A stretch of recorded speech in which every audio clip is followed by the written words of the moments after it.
ये चारों भाग गए। जिन गद्दारों के बारे में कहा, इन गद्दारों में से कुछ लोगों की बोली सुनता हूं। क्या आप भी तो पार्टी बदले? नादानो कान खोल कर सुन लो। मैं जब जदयू में आया था, राजद से रिजाइन करके आया था, तुम्हारे तरफ भगोड़ी बनकर नहीं गया था। और जब मैं फिर जदयू को छोड़ा तो ऐलान या प्रेस कॉन्फ्रेंस करके छोड़ा था। तुमको मालूम है, तुम्हारे चारों के भाग जाने के बाद भी तुम्हारा जितना वजन था, तुमसे 10 गुना ज्यादा वजन अख्तरुल ईमान का था। चीफ मिनिस्टर ने, आदिल हसन एडवोकेट यहां मौजूद है, चीफ मिनिस्टर से आधे घंटे तक अपने चैम्बर में कहा। पहले तो मेरा फोन बंद था, तो आदिल साहब के फोन पर कहा, अख्तर साहब आप आ जाइए, अकेले क्यों रह जाइएगा। जब उनसे पुलिस की पैरवी, जब जुल्म हो रहा था, कुछ जगहों पर भाजपा के लोग फसाद करा रहे थे, मिलने के लिए गया था, तो वजीर आला ने कहा, अख्तर साहब हम चाहते हैं कि आप वजीर बनिए, आप पार्टी चुनिए, हम आपको वजीर बनाने के लिए तैयार हैं। बेगैर तो सुन लो, अगर अख्तरुल ईमान गरीब हो सकता है, लेकिन अख्तरुल ईमान जमीर फरोश नहीं हो सकता है। अगर जमीर फरोश होता तो आज वो भी महलों में रह लेता।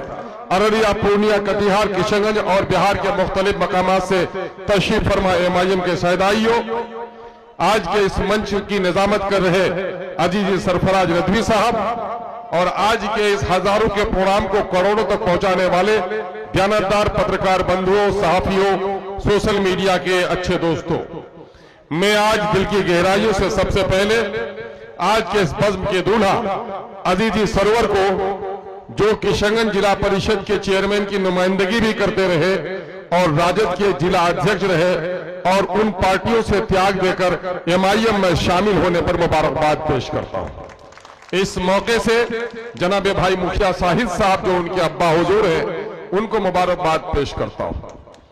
पिछले दिनों से भाई, कई सालों से भाई गुलाम साहिद साहब एमआईएम में थे।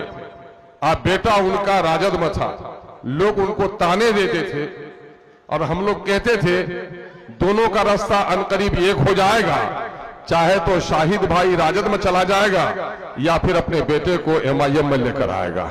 अल्लाह का शुक्र हुआ है कि फरमाबरदार बेटे ने बाप की तमन्ना पूरी की है और एमआईएम का दामन थामा है।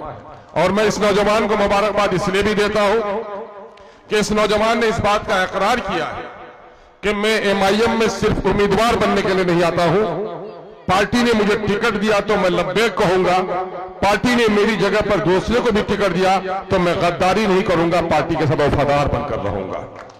मेरे अजीजों और नौजवानों, इस मजलिस में शामिल होने वाले मुख्तलिफ मकामात से आए हुए बुजुर्गों, अजीजों, किसानों, मजदूर भाइयों, मैं देख रहा हूं तकरीबन दिन के 11